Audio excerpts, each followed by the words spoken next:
The alarm sound filled the control room of monitoring station Gamma 7 as sensor operator Crixtal stared at his display screen with growing concern. Something was moving through deep space toward their sector, and it was big, very big. He checked the readings 3 times before calling his supervisor over to look at the strange signals. Commander Velthar walked slowly to the sensor station with his 4 arms folded behind his back. The Altarian officer had been running this monitoring post for 12 years and had seen everything from asteroid storms to pirate raids. Nothing surprised him anymore. At least that was what he thought until he saw the readings on Crixtal's screen. "When did this contact first appear?" Velthar asked, as he studied the data with his large black eyes. "3 days ago, sir," Crixtal replied nervously. "At first I thought it was space debris, but it has maintained the same speed and direction for 72 hours. The trajectory suggests it is heading directly for our system." Velthar felt his stomach drop as he realized what this meant. The object was not random debris floating through space. It was a ship, and it was coming toward them with purpose. He had never seen anything like it in the Federation database. The energy signature was completely unknown, and the size readings seemed impossible. "How large is this contact?" he asked quietly. "According to our sensors, sir, it measures approximately 4 kilometers in length and 1 kilometer in width. The mass. Readings suggest it is made of extremely dense materials." "Sir, this is larger than any known vessel in the Federation fleet, including our biggest dreadnoughts." Velthar's blue skin turned pale. The largest Federation warship was the mighty Eternal Peace, which measured only 2 kilometers in length. This unknown vessel was twice that size. Even more disturbing was the fact that their sensors could barely detect it. Whatever technology this ship used for stealth was far beyond anything the Federation possessed. "Have you detected any communication signals from this vessel?" Velthar asked. "No, sir." "Complete radio silence. No identification broadcasts, no diplomatic signals, no requests for safe passage. Nothing at all. It is as if they do not want us to know they are there. But they must know we can detect them," Velthar said. "Our monitoring station is clearly visible, and our sensor sweeps would be obvious to any advanced civilization." "Yes, sir. That is what makes this so strange.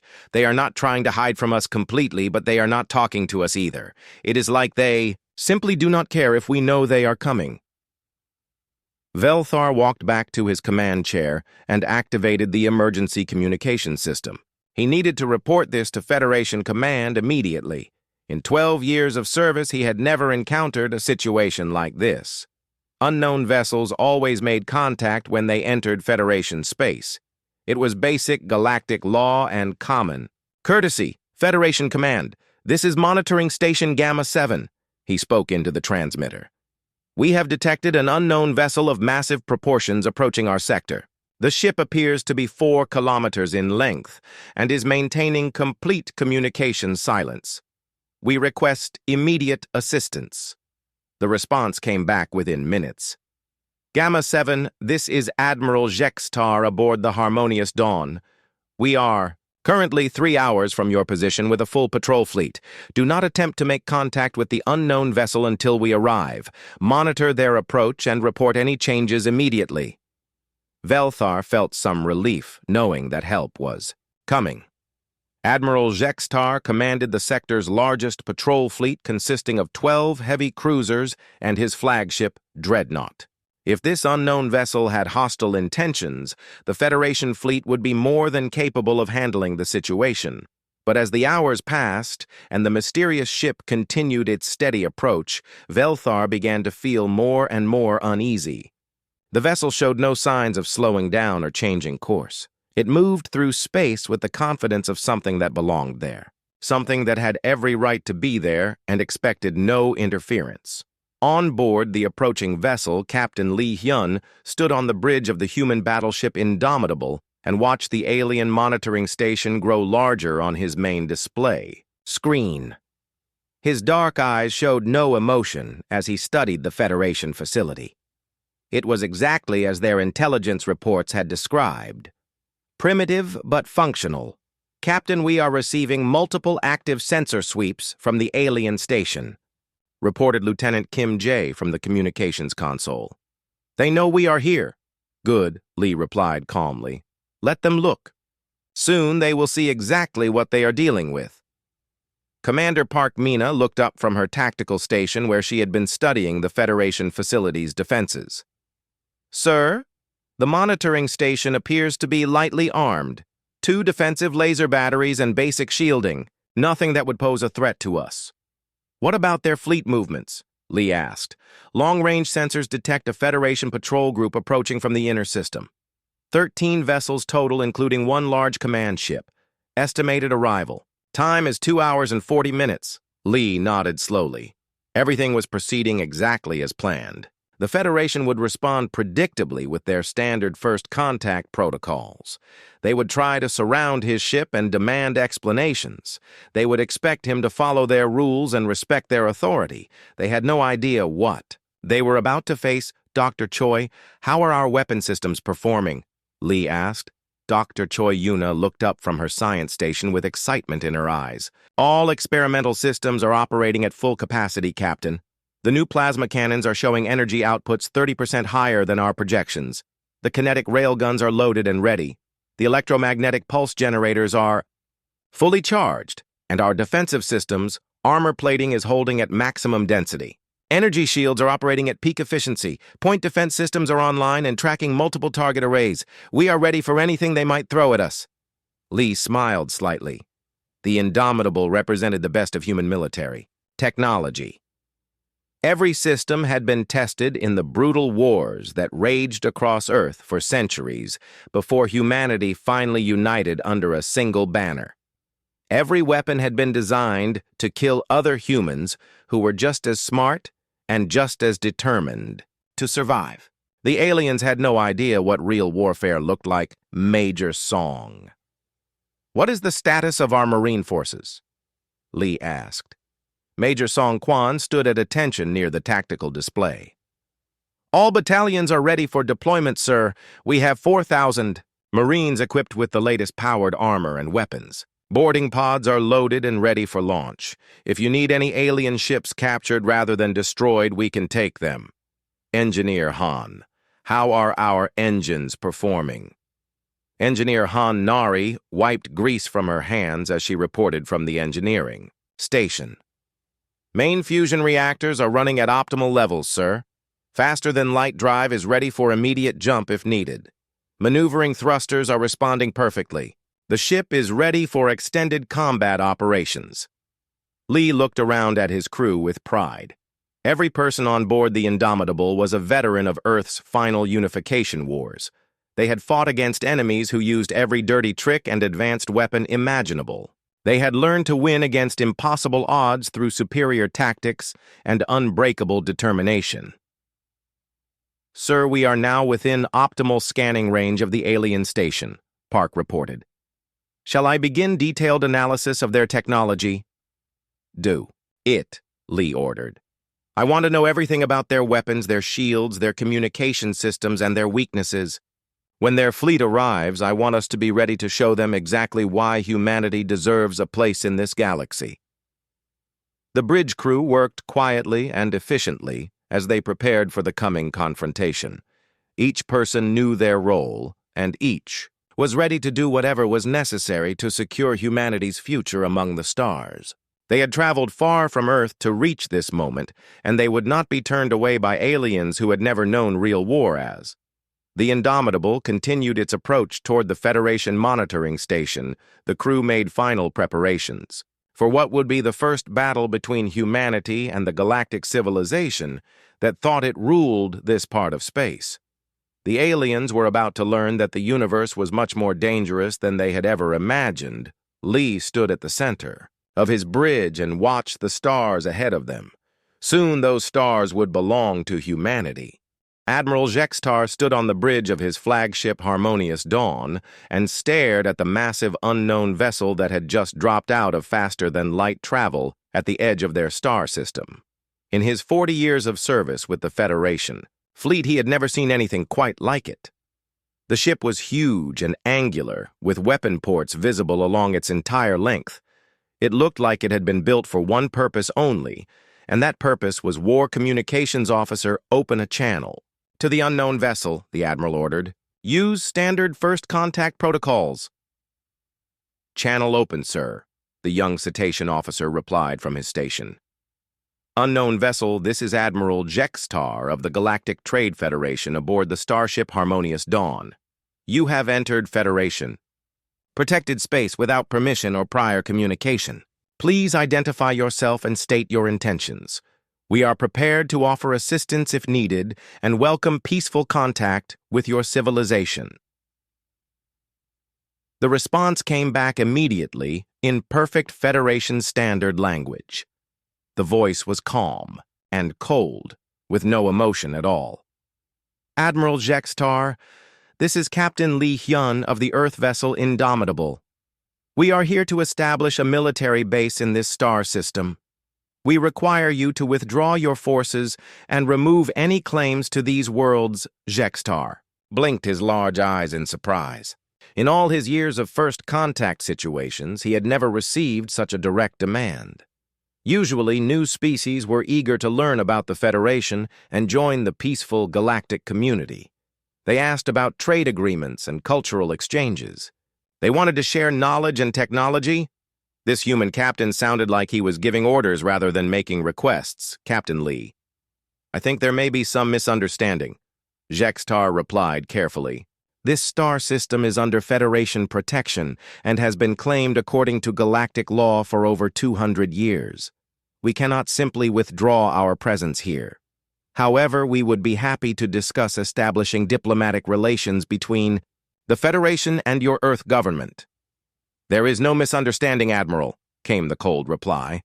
Humanity has selected this system for our purposes. Your laws do not apply to us. You have 1 standard hour to remove your ships and installations, or we will remove them for you. The bridge of the Harmonious Dawn fell silent as every officer stared at the communication console in shock. No one had ever threatened a Federation fleet before. The very idea seemed impossible. The Federation maintained peace through superior technology and overwhelming force. Their energy shields could stop any known weapon, and their plasma cannons could destroy any hostile vessel. Sir, should we take battle positions? Asked Commander Veldan from the tactical station. Not yet, Jextar replied. This must be some kind of cultural misunderstanding. Perhaps this species communicates differently than we do. Continue diplomatic contact. Captain Lee, the Admiral said into the communicator. I believe you may not understand the situation here. The Federation maintains the largest and most advanced fleet in this region of space. We have 13 warships in this system, including vessels equipped with the most powerful weapons and defensive systems available. We do not wish conflict, but we cannot allow threats against Federation territory. The human captain's laugh was short and harsh. Admiral, your ships are obsolete. Your weapons are weak. Your tactics are predictable. We have studied your technology and found it lacking. This is your final warning. Withdraw now or face the consequences. On board the Indomitable, Captain Lee.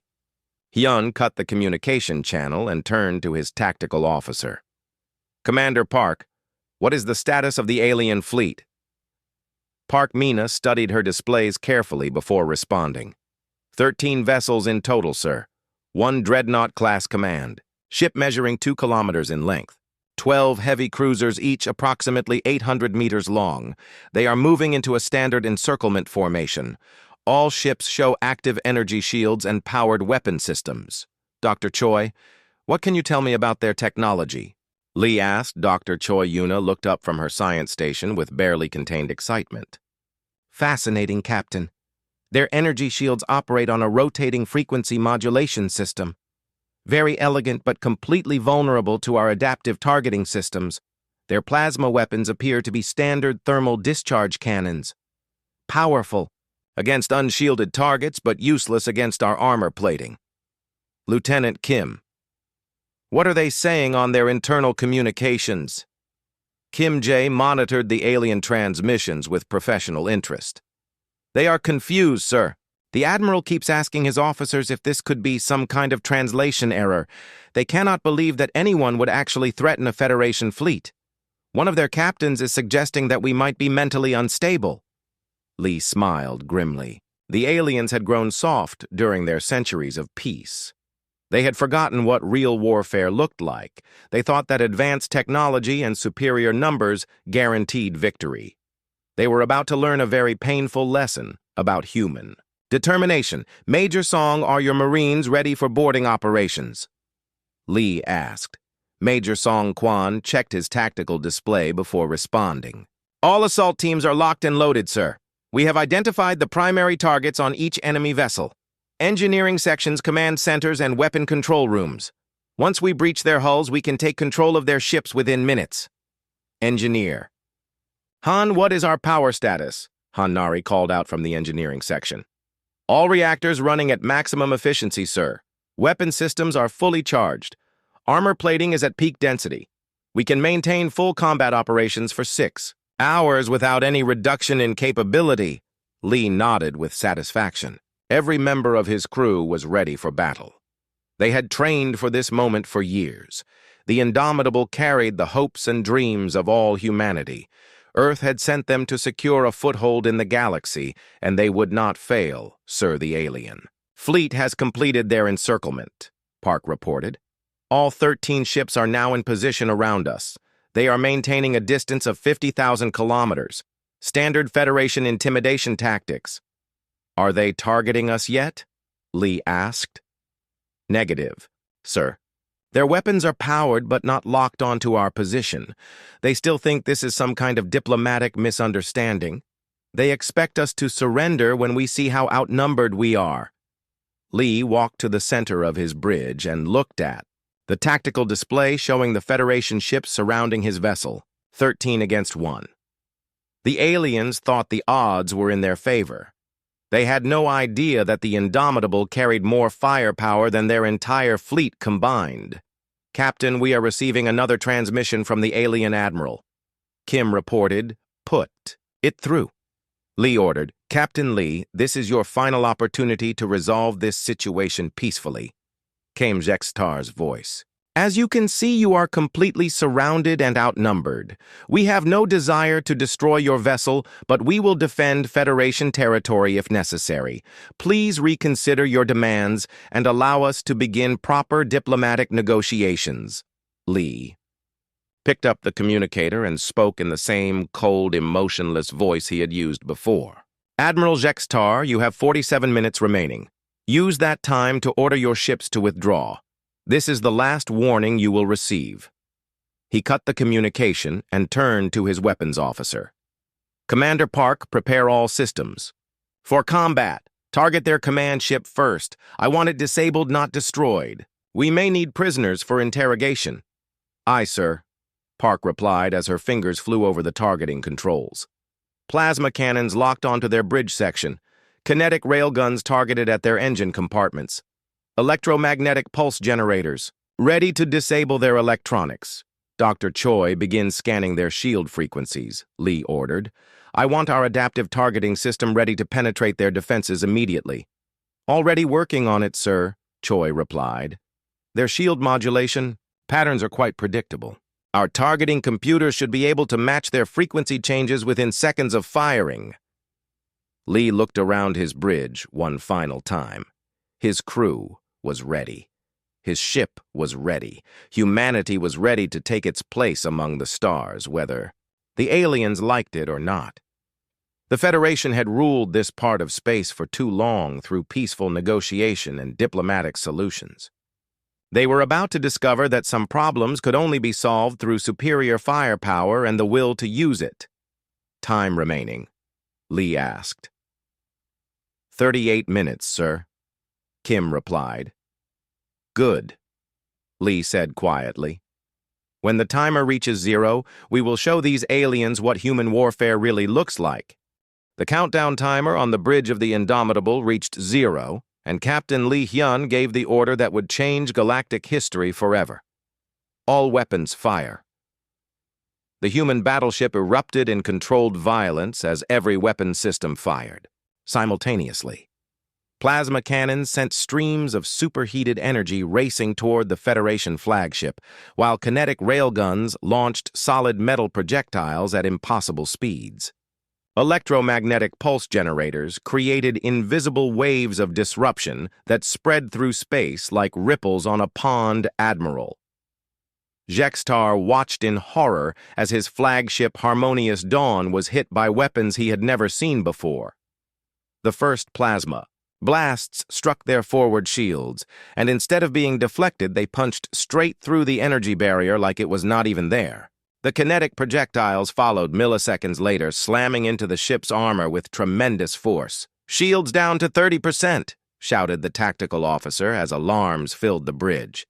"Hull breaches on decks 12 through 15. We are losing atmosphere in the forward sections. Return fire!" Jextar ordered desperately. "All ships concentrate firepower on the human vessel." The 12 Federation cruisers opened fire with their plasma cannons, sending bright beams of energy toward the Indomitable.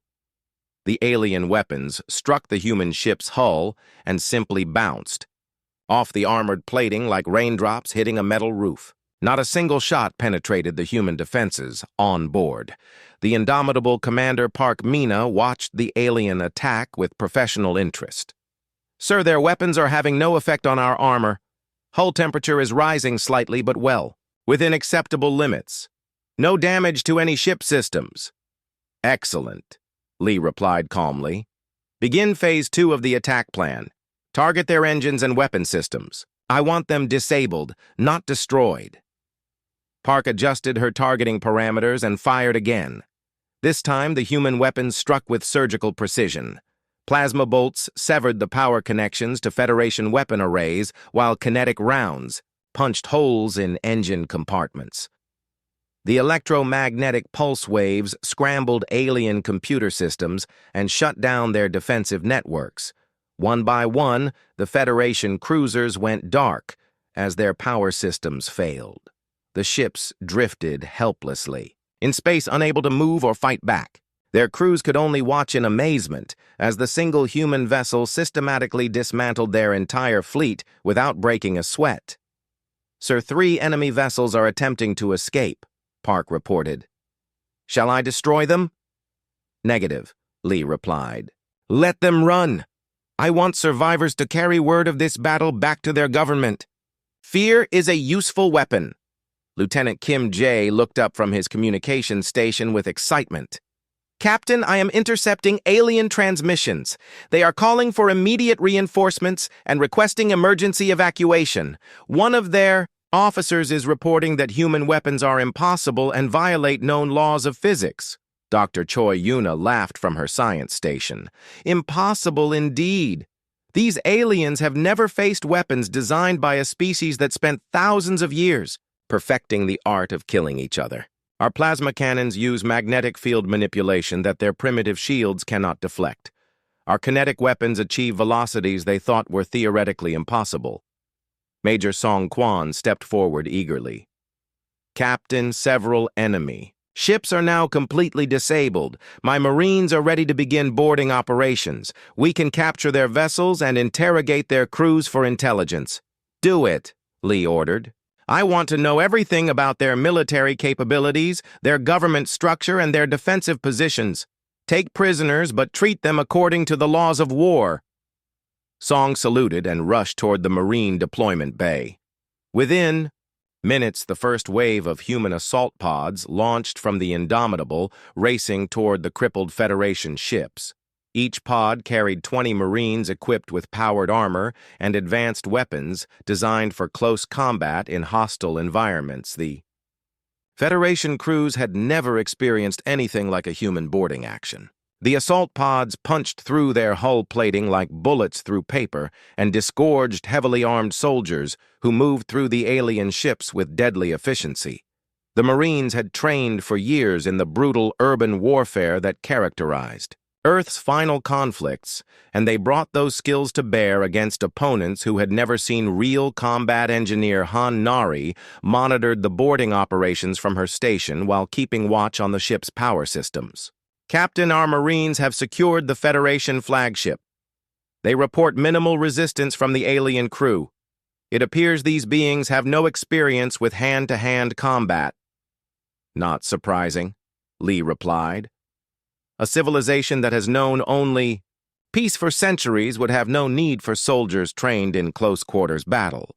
They rely entirely on their ships and weapons. Once those are gone, they are helpless. On board the captured Harmonious Dawn, Admiral Jextar found himself face-to-face with Major Song Quan and a squad of human Marines. The alien officer had never seen beings like these humans. They moved with predatory grace, and their eyes showed the cold calculation of born killers. Even their voices carried an undertone of barely controlled violence. Admiral Jextar, Song said in perfect Federation standard, "I am Major Song Quan of the Earth Defense Force. You and your crew are now prisoners of war. You will be treated according to the galactic conventions, but you will cooperate with our intelligence-gathering efforts." "This is impossible," Jextar whispered in shock. "No single ship can defeat an entire Federation fleet. Your weapons violate every principle of known science. What are you?" "We are human," Song replied simply. "We come from a world where only the strong survive. We have fought wars that make your conflicts look like children's games. We have weapons that were designed to kill enemies just as intelligent and determined as ourselves. You aliens have grown weak during your long peace." The battle was over in less than 2 hours. 8 Federation ships had been completely disabled and captured. 3 had been destroyed when their crews tried to ram the human vessel in desperate suicide attacks. 4 ships had escaped to carry word of the defeat back to Federation space. Captain Lee stood on his bridge and surveyed the aftermath of humanity's first galactic battle. Floating around his ship were the broken remains of what had once been the most powerful fleet in this sector of space. His crew had performed flawlessly and proven that human military superiority was not just theoretical casualties. He asked. "None, sir," Park reported. "Minor damage to hull sections 7 and 12 from ramming attacks, but all systems remain fully operational. The enemy weapons were completely ineffective against our defenses." "Prisoner count?" Lee asked. 412 alien crew members now in custody," Song reported via communicator from the captured flagship. "They are cooperating fully with interrogation. Most seem to be in shock that their fleet was defeated so easily." "Intelligence gathered?" Lee asked. Dr. Choi looked up from her analysis station with barely contained excitement. "Preliminary reports indicate that Federation technology is decades behind our capabilities, sir. Their fastest ships are slower than our transport vessels. Their most powerful weapons are weaker than our secondary armaments. They have no concept of advanced military tactics or strategic planning." Lee nodded with satisfaction. The battle had gone exactly as Earth Command had predicted. The aliens were technologically inferior and tactically incompetent. They had built their civilization on the assumption that rational beings preferred peace to war and had never prepared for a species like humanity. "Lieutenant Kim, what are the Federation emergency broadcasts saying?" Lee asked. Kim monitored the alien communication channels with professional interest. "Panic, sir. Complete and total panic. They are calling this attack an unprovoked act of aggression by an unknown hostile species. Emergency sessions are being called on every Federation world. Some are demanding immediate military response, while others are calling for diplomatic contact and their military response capabilities," Lee asked. "Based on intercepted transmissions, their nearest battle fleet is 6 days away at maximum speed," Kim replied. "However, that fleet consists of only 20 ships similar to the ones we just defeated. They pose no significant threat to us." Lee walked to the main display screen and looked out at the captured Federation vessels. Each ship represented decades of alien engineering and thousands of crew members who had believed themselves to be part of the most advanced civilization in the galaxy. Now they drifted powerless in space, their crews prisoners of a species they had never heard of until today. Engineering status, Lee asked. All systems nominal, sir, Han reported. Fuel reserves at 85%. Ammunition supplies at 70%. We can continue combat operations for several more engagements without requiring resupply. Excellent, Lee replied. Signal Earth Command that the first phase of the operation is complete. Request orders for Phase 2. The message would take several weeks to reach Earth, but Lee knew what the response would be. Humanity had proven that the galaxy was ripe for conquest, and Earth would not waste this opportunity. More ships would come, carrying colonists and military equipment. The Federation would learn that their long period of peaceful expansion was over. Lee looked around his bridge at the crew that had just made history. The news of humanity's crushing victory over Admiral Jextar's fleet spread across Federation space like wildfire. Within days, every major government and military installation had received detailed reports of the battle. For the first time in galactic history, a first contact scenario had resulted in complete military defeat for the established Order High Chancellor Morthak of the Centauri Coalition stood before the emergency session of the Galactic Council and read the official battle report with growing disbelief. According to our surviving commanders, the unknown human vessel defeated 13 Federation warships in less than 2 hours. 8 ships were captured intact, 3 were destroyed, 4 escaped to report this disaster. The assembled delegates from dozens of species murmured in shock and fear. Many had never heard of warfare on such a scale. The Federation had maintained peace for over 3 centuries through superior technology and diplomatic negotiation. The idea that any single ship could destroy an entire fleet seemed impossible. "What do we know about these humans?" asked Ambassador Veltar of the Rigel Systems.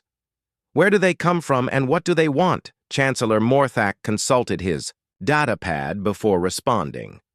Intelligence reports indicate they originate from a planet called Earth in the Sol system, approximately 40 light-years from the battle site. Long-range observations suggest a population of several billion individuals and an advanced industrial civilization. Their stated goal is territorial expansion and military base construction. But why did they attack without warning? Demanded Representative Kixara of the Vegan Trade Union. Standard first contact protocols exist for a reason. All civilized species follow proper diplomatic procedures when entering new systems. According to prisoner interrogations, the humans do not recognize Federation authority or galactic law, Morthak replied grimly. They view this region of space as unclaimed territory available for conquest. They have no interest in peaceful coexistence or diplomatic solutions. The council chamber erupted in argument as delegates struggled to comprehend this new reality. Some species called for immediate military mobilization to contain the human threat. Others advocated for diplomatic contact, hoping to find peaceful solutions. A few representatives suggested that humanity might actually represent an opportunity rather than a danger. Meanwhile, in the Sol system, Admiral Yu Hana stood on the bridge of her flagship Victorious and watched as the largest military fleet in human history prepared for departure. 200 warships of various classes filled the space around Earth's orbital shipyards, while thousands of transport vessels loaded with colonists and equipment waited their turn to join the convoy. Admiral, all fleet elements report ready for departure, announced Captain Bei Dong from the intelligence section. Long-range reconnaissance confirms that Federation response forces are still 6 days away from our advanced position. We will have plenty of time to establish defensive positions before they arrive. Excellent, Admiral Yu replied as she studied the tactical displays. Captain Lee's victory has exceeded all expectations. His single battleship has opened the door for full-scale expansion into Federation space. We must not waste this opportunity. Dr. Nam Su looked up from his xenobiology station where he had been analyzing data from the captured Federation vessels. Admiral, the alien technology is even more primitive than we suspected. Their computer systems use basic quantum processors that our hackers can penetrate easily. Their weapons operate on principles that human scientists mastered decades ago. What about their defensive capabilities? Admiral Yu asked, laughable. Nam replied with obvious disdain. Their energy shields are vulnerable to any adaptive targeting system. Their armor plating cannot withstand kinetic weapons traveling at relativistic speeds. Most importantly, their crews have no experience with actual combat operations. Colonel Jin Seok stepped forward from the Marine Command section. Admiral, my planetary assault forces are eager to begin operations. We have identified 17 Federation worlds within striking distance of our advance fleet. Each planet appears to be lightly defended with populations that have never experienced military occupation. Begin preparations for simultaneous assault operations, Admiral Yu ordered. I want every Federation world in this sector under human control within 60 days. Show them what happens when they try to stand against Earth's military might. Back in Federation space, the government's response to the human threat was chaotic and uncoordinated. Species that had never disagreed about anything were now split into warring factions, each advocating different strategies for dealing with this unprecedented crisis. The Alteran delegation demanded immediate military action. We must mobilize every available warship and destroy these humans before they can establish permanent bases in our territory, declared General Vextar during one heated council session. If we allow them to gain a foothold, they will spread like a plague across the galaxy. The Cetacean representatives argued for diplomatic contact. These humans must be reasonable beings, insisted Ambassador Morden. No civilized species would choose warfare over peaceful negotiation. We must find common ground and establish proper diplomatic relations. But the most disturbing reports were coming from Federation worlds closest to human space. Several planetary governments had already received ultimatums from human advance scouts. The message was always the same: surrender unconditionally and accept human protection or face military conquest. Governor Kelshan of the mining world, Kepler Prime, was the first to face this terrible choice. His planet produced rare metals essential for Federation technology, but had only minimal defensive forces. When human ships appeared in orbit above his world, he found himself negotiating with Captain Bei Dong, who gave him exactly 1 hour to decide his planet's fate. Governor Kelshan, the human captain said during their video communication. Kepler Prime is now under human protection. Your people may continue their mining operations, but all strategic resources will be allocated according to human military requirements. You may maintain local government, but Federation law no longer applies here. This is illegal, Kelshan protested, desperately. Kepler Prime is a sovereign Federation world with rights guaranteed under galactic law. You cannot simply claim our planet without proper legal procedures. Captain Bay's smile was cold and predatory. Governor, the only law that matters is the law of superior force. We have it, and you do not. Choose quickly.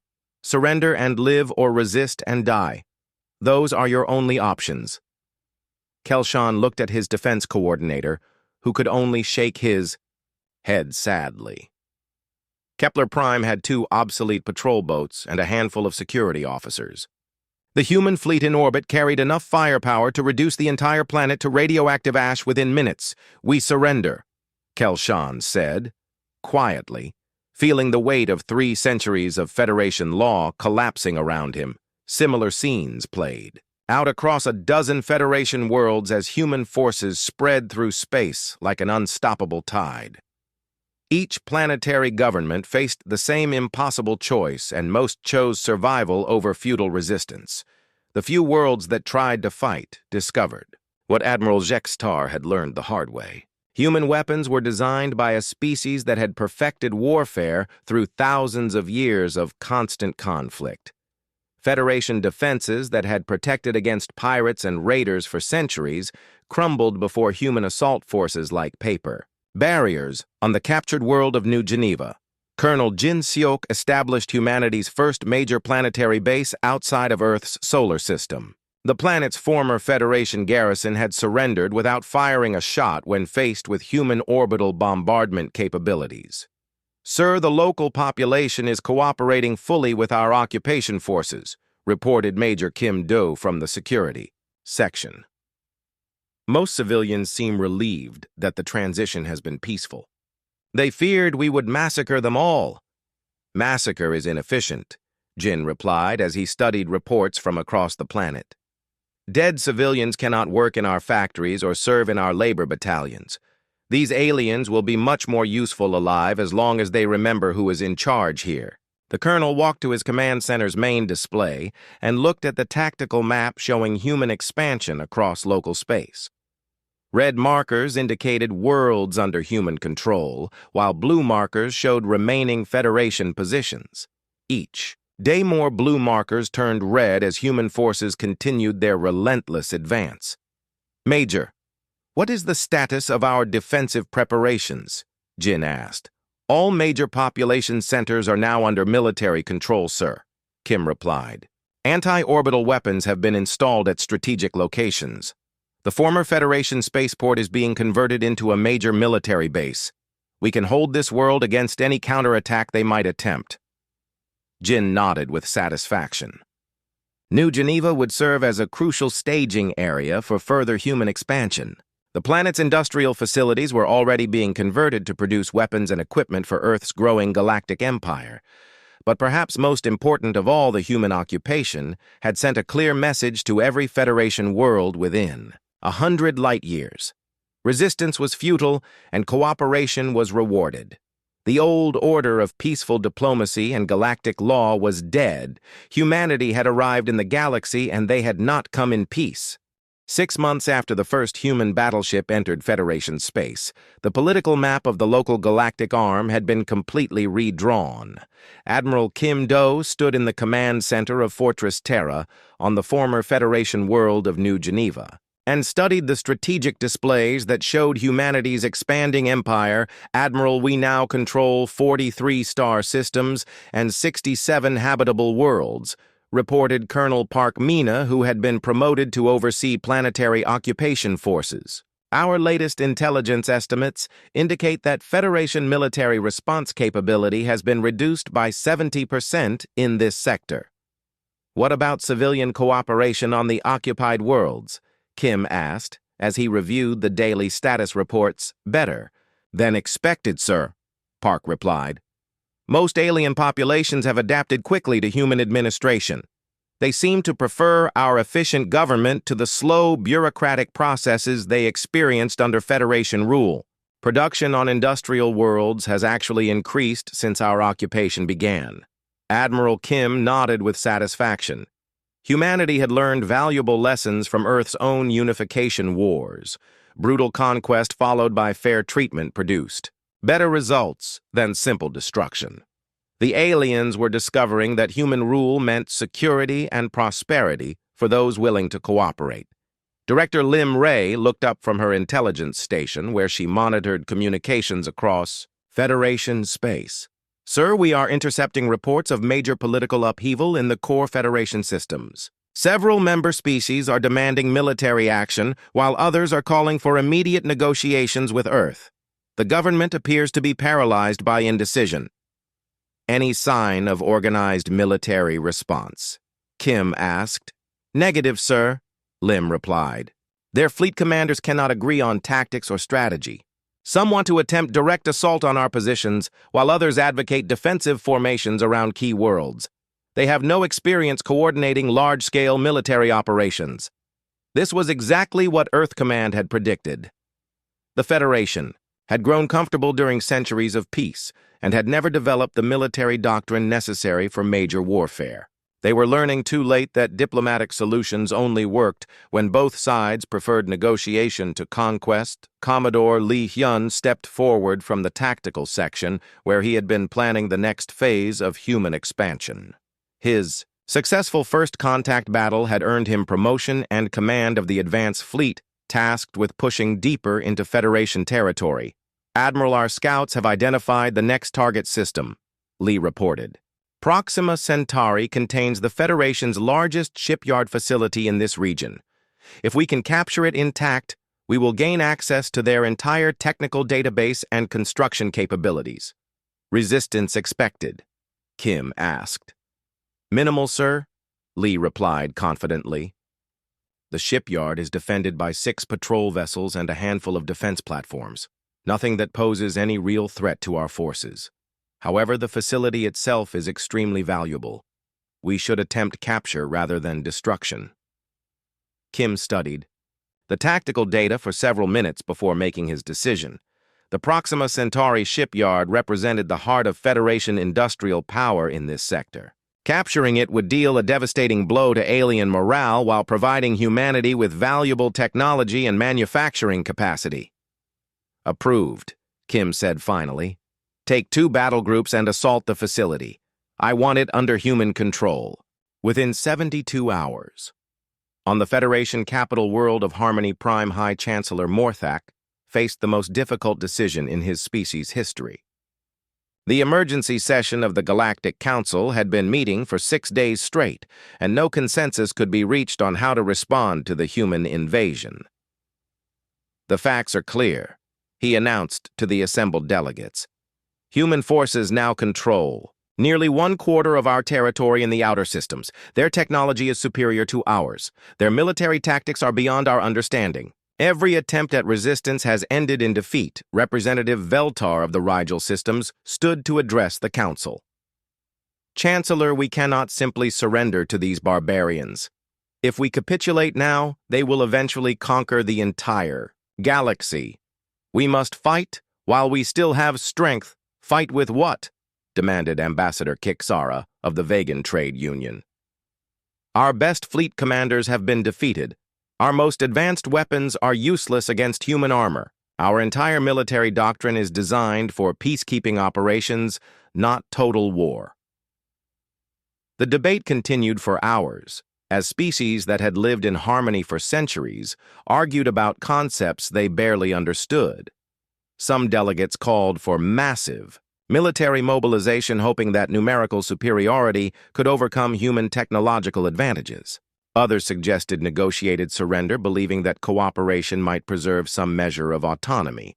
But the most disturbing reports came from Federation intelligence services who had been studying human society and culture.